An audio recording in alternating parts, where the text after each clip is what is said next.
Don Juan Enrique Pi. ¿Cómo estás, Jaime? Muy bien. Ah, pero venimos con Con- la chapa ahí, Fundación Iguales, Por al supuesto, tiro. el uniforme.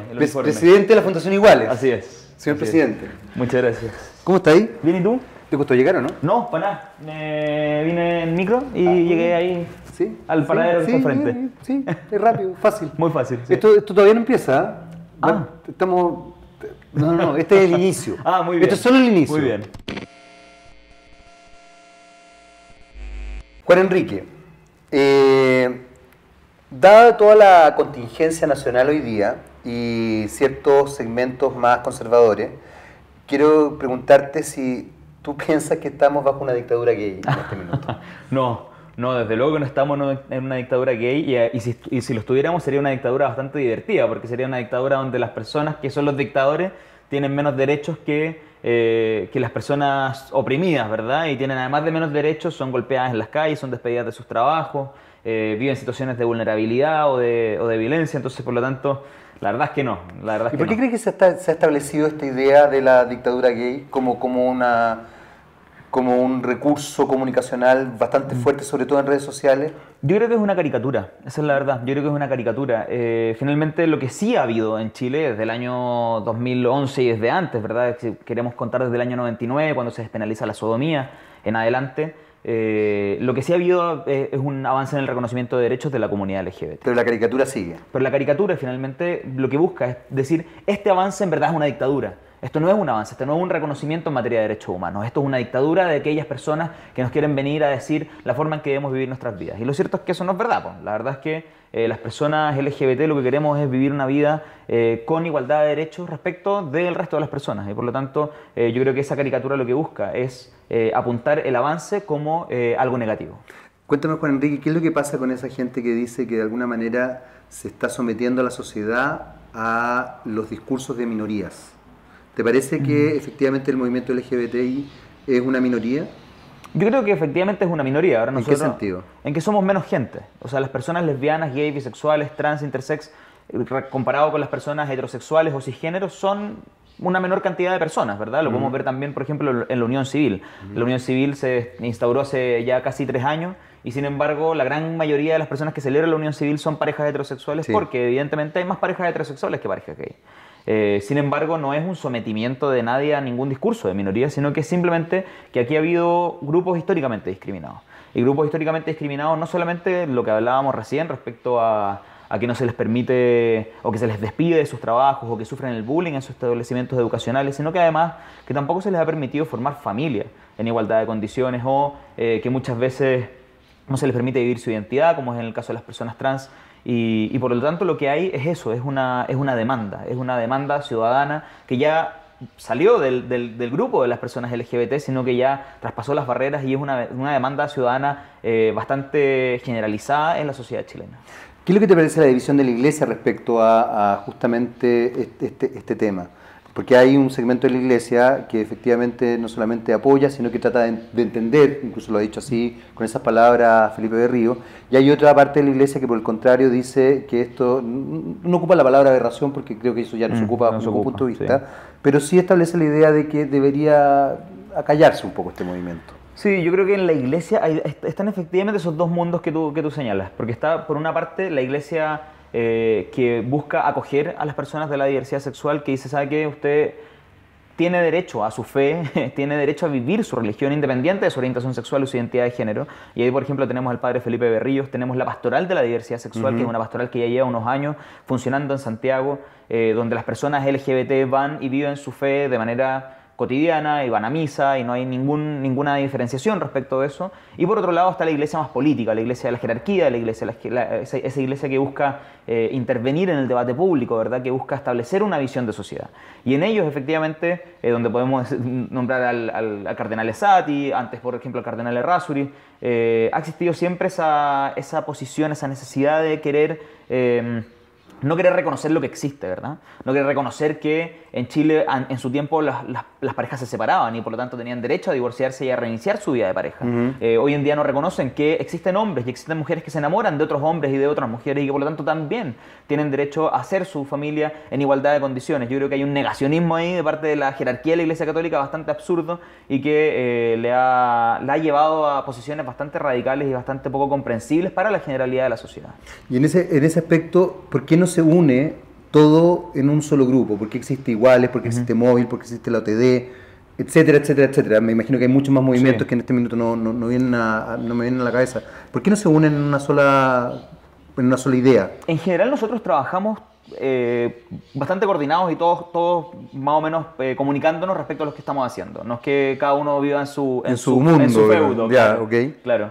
Pero hay organizaciones que tienen especialidades específicas. Pero por ejemplo Móvil con Iguales, porque también hay un mito, que es mito urbano, que ustedes son como los pitucos y Móvil serían los no pitucos, que ustedes son como los heteronormados de los gays versus los Móvil que serían, como diría Pedro Lemebel, las locas pobres. ¿Hay algo de eso? ¿Hay esa realidad? ¿No hay esa realidad? ¿Es una caricatura nuevamente para...? Yo creo que es una caricatura. Yo creo que es un mito urbano, como tú decís. Nosotros con Móvil tenemos muy buenas relaciones, de hecho tenemos reunión la próxima semana para empezar a organizar la Marcha de la Diversidad este año, la Marcha del Orgullo, y por lo tanto no hay una diferenciación tan grande quizás en los temas que tocamos, en los puntos que llevamos, pero siempre estamos comunicados, siempre estamos tratando de tener la misma posición, lo conversamos antes de llegar a ciertas comisiones o a ciertos espacios de decisión, de modo de no llegar uno diciendo una cosa y otro diciendo otra, pero son fundaciones que nacen en momentos distintos, con objetivos distintos y por lo tanto son dos grupos distintos. Pero ¿cuáles son los objetivos distintos? Los objetivos, no, yo creo que nacen en tiempos distintos, nacen en momentos distintos. Móvil nace en el año 90, tiene una tremenda historia respecto a la reivindicación de la diversidad sexual en esa década. Iguales nace el año 2011, o sea, 20 años después, con un objetivo de incidencia política muy concreto, ¿verdad? El objetivo de Iguales al momento de nacer es hacer incidencia política por la unión civil sin abandonar el matrimonio igualitario cuando Sebastián Piñera había prometido, ¿verdad? Esta definición, pero no lo había realizado. Y en ese sentido tenemos hasta hoy, si bien más o menos hacemos las mismas cosas, no necesariamente nacimos en el mismo momento o en el mismo contexto político. ¿Y tú crees que eso marca una diferencia? Digamos? ¿Nunca han pensado en irse? ¿O les conviene esta doble, no sé si doble militancia, pero este doble grupo, digamos, estos dos grupos? Yo no sé si conviene o si no conviene. Yo creo que finalmente ya estamos ambos creados, estamos ambos funcionando, nos coordinamos para las cosas que tenemos que hacer juntos, también tenemos proyectos separados, hay momentos de mayor o de menor colaboración, pero no hay una diferencia. Juan Enrique, ¿ha cambiado la visión del mundo LGBTI a nivel social? Yo creo que sí. ¿En qué aspecto? Yo creo que ha habido un cambio respecto a entender que cuando hablamos de derechos de las personas lesbianas, gays, bisexuales y trans, estamos hablando de personas discriminadas. Y eso lo comentábamos hace poco en otra entrevista, en que me decían, ¿cuál es el cambio, por ejemplo, en la visibilidad de las personas trans? Y yo decía, bueno, las personas trans en la década del 90 las veíamos solamente para los días de elecciones. Y lo veíamos para los días de elecciones porque en los locales de hombres y de mujeres, de repente en la fila de los hombres aparecían un par de mujeres y era como algo anecdótico. Entonces iban las cámaras a entrevistar a estas mujeres que eran personas trans finalmente, ¿verdad? Hoy en día entendemos que no es anecdótico una persona trans, que esa persona sufre discriminación, que esa persona sufre una vulneración en sus derechos, que sufre una brecha constante en el ejercicio de la salud, de la educación, en el ejercicio del trabajo, de su derecho a la vivienda. No sabemos... hoy en día sabemos que esas personas han vivido una situación de vulnerabilidad constante en la sociedad chilena. Yo creo que ese es el principal cambio de perspectiva. Lo gay, lo trans, la diversidad sexual dejó de ser algo anecdótico y empezamos a atender el punto de fondo, ¿verdad? Que es, aquí hay personas vulneradas en su dignidad, vulneradas en sus derechos, de las que hay que hacerse cargo de una situación que resulta ya inaceptable al avance del siglo XXI en el que vamos. Pero por otro lado está bien eso, pero por ejemplo existen dinámicas donde se ridiculiza o se caricaturiza más bien, no sé si se ridiculiza también. el mundo justamente gay. Existen personajes públicos muy famosos Sí, claro. que caricaturizan claramente el mundo gay y que se lo establecen desde la caricatura. Estoy pensando en Yerko Puchento. O también pasan cosas como lo que ocurrió con José Manuel Sandón en Estado Nacional, un programa cuando Andrea Distegui le pregunta si él cree que Daniela Vega es hombre o mujer, y él se retira y finalmente José Antonio Cast hace una columna donde dice Daniela Vega es hombre. Da la sensación de que los medios, por lo menos, no tienen efectivamente una visión, todavía siguen en la anécdota, todavía siguen en la ridiculización o en la caricaturización de los movimientos LGBTI y de la aceptación real, honesta de esto. ¿Qué piensas tú al respecto de eso? En algunos casos puede ser, y principalmente respecto, por ejemplo, al caso de Yerko Puchento, lo que se ridiculiza pareciera ser más que a la comunidad LGBT, a la feminidad, ¿verdad? A la feminidad en un hombre. Eso al parecer lo que todavía se ridiculiza y parece como medio inaceptable. Pero cuando, por ejemplo, Yerko Puchento le hace la broma a Daniela Vega respecto a Una Mujer Fantástica con Coco, evidentemente hace alusión a la claro, genitalidad, al cuerpo, de sí, Daniela Vega, que además tampoco sabemos, efectivamente no tenemos idea, pero él hace esa alusión cuando él se burla de Andrés Cañulev, diciendo que es mapuche y gay, cuando le da un beso en la boca a Fernando Solabarrieta, estableciendo una ambigüedad, desde cierto punto de vista. Va más allá del aspecto físico, digamos, tiene que, o sea, de la feminidad de un hombre, que estoy de acuerdo, siempre se caricaturiza, pero ¿qué pasa ahí? ¿Qué pasa ahí comunicacionalmente hablando? ¿Qué pasa ahí? ¿Qué es lo que pasa con el mundo social que recibe este impacto y que además finalmente lo incorpora como algo natural porque lo dice Yerko Puchento, que además salió hasta en una portada de una revista de papel cuché como el nuevo sociólogo de... Chuta. Una cosa bien bonita. Sí, yo creo que... Es una revista bien pituca, además, ¿sí? que la gente sigue. No lo vi, hace fíjate, como 2 años atrás. Yeah. Ahí lo tenían en portada. El nuevo sociólogo de la televisión chilena. No tenía idea que Daniel Caíno había estudiado sociología. No. Claro. Pero parece que para la revista había estudiado sociología. Había estudiado sociología, sí. No, yo te diría que hay una... que hay avances más allá de que quizás hay ciertas excepciones o ciertos aspectos en los que se mantiene esta ridiculización. Respecto a lo de José Antonio Cast o Manuel José Sandón, yo creo que es una posición política directamente. Una posición política donde los hombres son todas aquellas personas que tienen pene y las mujeres son todas aquellas personas que tienen vagina y no hay excepción a esa regla. Eso es una posición política respecto de ellos y particularmente de José Antonio Cast, que en temas de sexualidad y en temas de derechos humanos tiene una posición muy rígida, muy poco comprensiva con el otro, muy poco avanzada en los conocimientos y en los consensos que hay en materias de derechos humanos.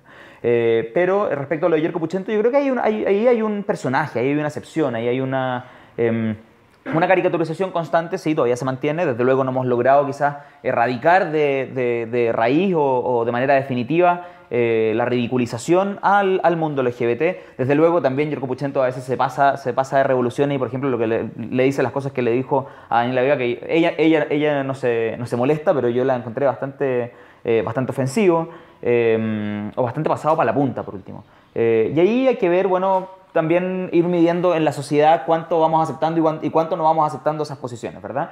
Yo creo que Yerko Puchento es una de las excepciones que quizás se mantienen, más allá de ser un personaje, a pesar de que lo consideren sociólogo en una revista, evidentemente, es un personaje de ficción y una persona que trata de hacer reír a veces de muy mala forma. ¿Somos en ese sentido graves los que podríamos cuestionar el trabajo de un Yerko Puchento? No, yo Porque no creo... la sociedad dice eso, que se pusieron graves, que son tontos, que no sé qué cosa.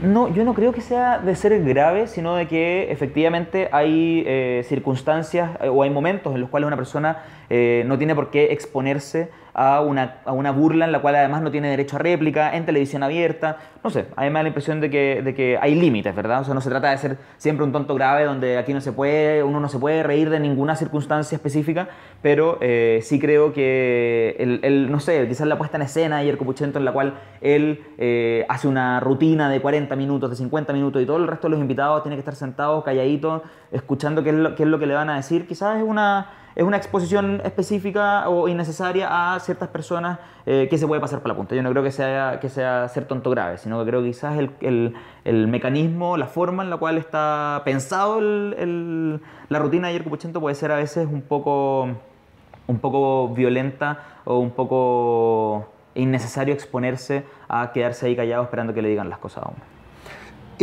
Hace unos años atrás, Tony Svelte Fue muy criticado este personaje de Mauricio Flores Sí, en claro. el Festival de Viña, creo, porque justamente ridiculizaba al mundo gay, básicamente. Yo creo que todavía ni siquiera se hablaba del LGBTI. Probable. Y una de las cosas que saltaron muchas personas era justamente decir que hasta cuándo, que el humor, etcétera, etcétera.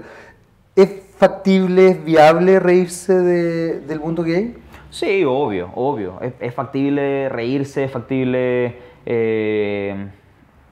no sé, utilizarlo. No se trata de que solamente cuando se hable de lo LGBT se habla desde la reivindicación de derechos. ¿Dónde se habla desde- traspasa entonces? ¿Cuál es el límite? Yo creo que se traspasa un poco cuando se traspasa la intimidad de las personas. Cuando ya empezamos a hablar de ciertas personas, de la forma en que realizan ciertos actos, en la forma en que, por ejemplo, tienen relaciones sexuales, en la forma en que se vulgariza o que se expone la intimidad de las personas, yo creo que ese es un límite que no se debe cruzar en general. No sé, a mí quizás en lo personal me incomoda cuando se cruza el límite de la privacidad de las personas. Lo que hizo Stefan Kramer con Jordi Castell, por ejemplo. Por ejemplo, o sea, ahí no tengo ninguna duda de que eso evidentemente vulnera la privacidad y la dignidad de las personas. Y en ese sentido, ¿qué te parece la campaña de maricones el que le pega a las mujeres? No me complica para nada. Creo que es una forma de decir finalmente, de señalar que no hay cabida para ciertos aspectos sociales. Nosotros tenemos que entender que esta es una sociedad que está constantemente mutando, que está constantemente estableciendo límites de lo aceptable y de lo inaceptable. Decir que maricón es el que le pega a la mujer y no un homosexual, bueno, si se usa ese concepto, a mí en lo personal no me complica. Creo sin embargo que si tiene la efectividad de evitar que una mujer sea golpeada, o tiene la efectividad de que una persona, o de visibilizar la vulnerabilidad en la que viven muchas mujeres en sus relaciones de pareja, a mí no me parece nada. ¿Te pareció efectiva esa campaña? No lo sé. No sé A ti si- en lo personal, ¿te pareció efectiva? Es que no sabría cómo medirte si fue efectiva o no fue efectiva. Pero ponen a un gay que de hecho se ha puesto públicamente como gay, digamos, que Jordi Castell, Sí. diciendo eso. ¿Te parece efectivo? ¿Te parece que es una forma válida de establecer de limitar la violencia? En principio no me complica. En principio Ya. no sé si es efectivo. La efectividad la podríamos medir en otros aspectos, digamos, pero no me parece inadecuado, no me parece tampoco violento, no me parece tampoco vulneratorio de la dignidad de las personas LGBT. No, en general no. ¿Qué te parece lo que ocurrió en Chilevisión con Nacho Gutiérrez? Bueno, eso ya es abiertamente una discriminación. Ahí pasamos al otro punto, digamos, de decirle a una persona que no puede tener cierto trabajo, que no puede tener cierto cargo dentro de la empresa, o en este caso, asumir cierto rol en un programa de televisión por razón de su orientación sexual, eso evidentemente es una discriminación. Pero lo que se plantea y lo que contó Ignacio Gutiérrez es que en definitiva lo que a él le había ocurrido es que en una reunión se le dijo que él tenía que ser el tío soltero con el perrito. Nuevamente la ridiculización o la caricaturización de una figura gay sin decirle lo gay, y además asumiendo una orientación sexual que me da la sensación de que Ignacio nunca ha ni promovido ni expuesto, porque además no es necesario, digamos. No, claro. A mí me parece que no es necesario. ¿Dónde estaría la discriminación ahí? Si es que yo te digo que tú tienes que hacer el rol del tío soltero con perrito. Que lo que yo recuerdo del caso es que en razón de eso él no podía asumir un rol distinto dentro del matinal. Que no podría era- ser el jefe, que no podía ser- el jefe de familia, por así decirlo. Pero el jefe de familia en el contexto, no en el contexto como de una sitcom, sino en el contexto de asumir el rol protagónico de la conducción del matinal. Ya. Entonces, por lo tanto, había una línea en la cual él no podía ser ¿cómo decirlo? La persona que lideraba la conducción del matinal en razón de su orientación sexual. O sea, claro, se le dice quizás de una forma... ¿Todo hombre soltero, todo tío soltero con perrito es gay? No, desde luego que no, pues, no, desde luego que no. Pero lo que se estaba discutiendo en esa reunión, de acuerdo a lo que yo recuerdo del caso, era quién iba a tomar los roles protagónicos en la conducción del matinal. Y a él se le dijo que, con esa analogía, que en razón de su orientación sexual o en razón de esta analogía donde a un hombre homosexual se le dice tú vas a ser el tío soltero con el perrito, tú no puedes tener, por lo tanto, el rol protagónico o el rol, no conozco la jerga televisiva, ¿verdad? Pero el rol de dirigir el matinal, Por lo tanto, pareciera en ese aspecto, ¿qué te parece que un medio tan potente como la televisión establezca estas dinámicas y estos roles?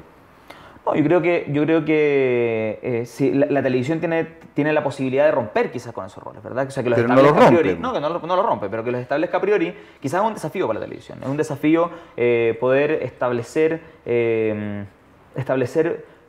visibilidad de ciertas personas que hoy en día quizás su orientación es muy importante, que hoy en día quizás para ciertas personas dicen, bueno, yo no quiero o no entiendo cómo una persona gay puede estar en un matinal, por ejemplo, y la televisión puede decir, ¿saben qué? Aquí, en vez de tú ser el tío soltero con el perrito, vas a ser la persona que va a liderar la conducción de este espacio televisivo.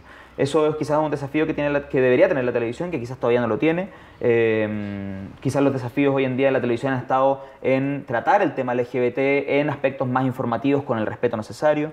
Y en ese sentido yo creo que por supuesto, si hay todavía brechas que romper, estaremos disponibles todos para apoyar en que se vayan acortando, en que se vayan rompiendo, en que vayamos terminando con estereotipos que se reproduzcan, ya sea en la televisión, en los diarios o en cualquier aspecto social, y por lo tanto hay que asumir ese desafío.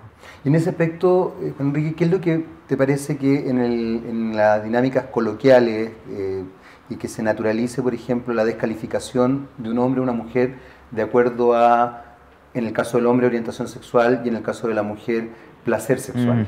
Que lo hablamos fuera de cámara en algún minuto.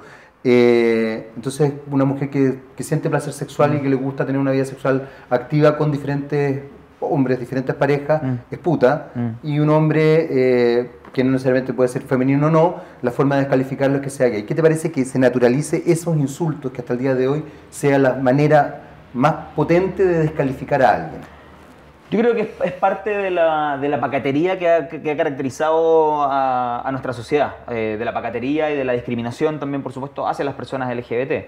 En el caso de los hombres, ¿verdad? O sea, cuando tú le decías a un hombre para discriminarlo, o sea, para descalificarlo, que es un maricón, haciendo alusión directamente a una posible orientación sexual, le estás diciendo que cierta orientación sexual es negativa y por lo tanto estás tratando de ofenderlo al decirle esa palabra. Y lo mismo que en el caso de las mujeres. Si tú le decís a una mujer que es una prostituta o que es una puta, buscando decirle que está mal que ella disfrute de las relaciones sexuales, bueno, te demuestra que la sociedad de los 90 por lo menos, y antes por supuesto de los 80, era una sociedad sumamente conservadora, sumamente rígida en la forma de entender. Pero eso ocurre hasta el día de hoy. Sí, sí, claro. O sea, yo creo que son resabios de una sociedad que estamos dejando atrás.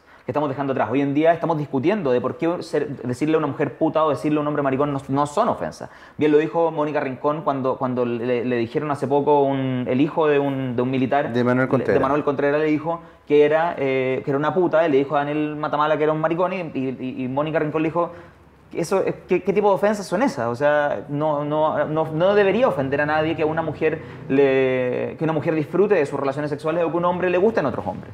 Desde luego queda mucho por hacer, pero demuestra que ya hemos pasado un poco, por lo menos al punto de cuestionarnos la forma en que tratamos de ofender a otro, y cómo una palabra específica a través de la cual se ofendió durante mucho tiempo ya no es una ofensa, ya no es una descalificación, sino que también lo que te decía antes, pasamos de lo anecdótico de la diversidad sexual a el enfoque de derecho. ¿Qué es lo que va a pasar el día de mañana, o qué podría pasar con un movimiento como Iguales o Móvil, etcétera, si es que efectivamente esto baja y ya se naturaliza o se tranquiliza, digamos, esto que hoy día se discute tanto, que tiene que ver con las orientaciones sexuales, que tiene que ver también con la identidad de género, etcétera, y ya no existe eso? Que sería ideal, digamos, sí, que claro. en el fondo, qué sé yo, la marcha del orgullo gay, no sé si seguirá existiendo por un afán estético, no, claro, pero no por un tema de, oye, visualicémonos. Sí, claro. No, yo creo que hay dos cosas. La parte quizás de la incidencia política en algún momento desde luego va a terminar. la parte de buscar el matrimonio igualitario, de lograr la ley de identidad de género, a medida que vayamos alcanzando los distintos reconocimientos y el distinto hito legislativo, claro, vamos a ir perdiendo eso. Sin embargo, la sociedad va a seguir discriminando, me da la impresión a mí. Yo creo que vamos a seguir con una sociedad que va a seguir despediendo quizás a personas LGBT, que va a seguir quizás las personas LGBT siendo golpeadas en las calles, y en ese sentido la tarea que nos va a quedar evidentemente va a ser la educación, va a ser tratar de llegar con el mensaje del valor de los derechos humanos, del valor de la diversidad a la mayor cantidad de personas que podamos llegar. Y si algún día, que eso sí que se ve ya muy lejano, logramos terminar definitivamente con la discriminación, entonces habrá que cerrar Fundación Iguales y habrá que cerrar las organizaciones de diversidad sexual y ya habremos llegado a un estadio de igualdad en el que ya no seamos necesarios. Ojalá llegue ese día. Yo creo que no vamos a estar vivos ninguno para llegar a ver ese día, pero esperemos que así sea. En la parte legislativa estoy seguro que vamos a llegar, pero en la parte de la discriminación yo creo que todavía nos queda mucho porque tenemos mucha ignorancia, tenemos mucho prejuicio, tenemos mucha desconfianza. Esta es una sociedad que se mira con mucha desconfianza unos a otros. Es cosa de ver nomás lo que ha pasado con la inmigración en los últimos años, ¿verdad? O sea, miramos al migrante con desconfianza, miramos a la persona LGBT con desconfianza, miramos a distintas personas de la sociedad que logran o que reclaman un derecho, o que reclaman una situación de injusticia como alguien que quiere pasarse para la punta. Esperemos que podamos algún día terminar con eso. Oye, cuéntame una cosa, ¿y Daniela Vega puede ser la animadora del Festival de Viña? Uy, me encantaría. A mí ¿En serio? me encantaría, sí. Creo que sería una excelente animadora. Además de que ¿por qué no? Tiene todas las herramientas, es una buena comunicadora, es una buena artista. Yo creo que podría. ¿Y qué es lo que pasa con todas las voces disidentes respecto a eso? Que no son, por lo menos en redes sociales no son pocas. Bueno, tendrán que... No sé a qué se debe la disidencia, particularmente respecto a ser una mujer trans. Fundamentalmente a su genitalidad. Está muy obsesionado con... Hay una obsesión muy grande por el pene, sí, yo me he dado cuenta. Sí, porque además no se habla del hombre trans, como que el hombre trans no existiera, es la mujer sí, trans. la mujer Entonces trans. hay una cosa, un falocentrismo bien Claro. sorprendente en la sociedad chilena. Sí, no, yo creo que las personas que no les guste que Daniela Vega sea la animadora del festival, si llega a serlo, bueno, va a haber que bancárselo nomás. Po. Si al final de cuentas, ¿a cuántas personas a uno le ha gustado que animen el Festival de Viña o cuántas personas nos ha encantado que animen el Festival de Viña? Después no pasa, uno termina viendo el Festival de Viña igual porque es un buen panorama para el verano, digamos. Pero ¿Es un buen panorama para el verano? Yo soy un fanático del Festival de Viña, pero un fanático del Festival de Viña. A mí me encanta, lo disfruto, lo veo. Más encima me encanta que venga Rafael, que venga José Luis Perales. José Perales no viene hace tiempo, pero a mí me encanta como esa música como de los papás. A mí me fascina porque me recuerda mucho a mis papás. La música para encerar, como salió alguna vez en las fiestas kitsch. Finalmente es como el pop de los 70, de los 80, en español, ¿verdad? Sí, claro. A mí me encanta, a mí me encanta. Así que yo creo que si a alguien no le gusta, bueno, se lo bancará. Pero también como hay veces que el Festival de Viña está malo porque no te gustan los invitados, porque llegan invitados que uno no conoce, bueno, puede ser también. Pero bueno, si llega a ser y a alguien no le gusta, bueno, no le gustará nomás, hay que bancárselo. ¿Conoces a Daniela Vega? No la conozco, no tengo... ¿Te gustaría conocerla? Me encantaría, la admiro profundamente y me encantó su película. Creo que también la han chaqueteado un montón de que la película es mala, de que ella no actúa bien. La película es muy buena, ella hace un tremendo papel. Yo tengo una gran admiración por ella y me encantaría conocerla. Oye, te quiero agradecer que hayas venido hoy día, de verdad, muchas gracias. Y además que hayas podido aclarar ciertos temas que están dentro de la palestra pública tan fuertemente, con tanto prejuicio además. Sí, claro. Y nada, pues que sigas ahí en la presidencia. ¿Cada cuánto tiempo se eligen? No hay un tiempo. Pablo estuvo 2 años, Lucho estuvo 3 años y medio, yo llevo 1, así que vamos a ver cuánto duro. Enrique, muchas gracias. Muchas gracias, Jaime.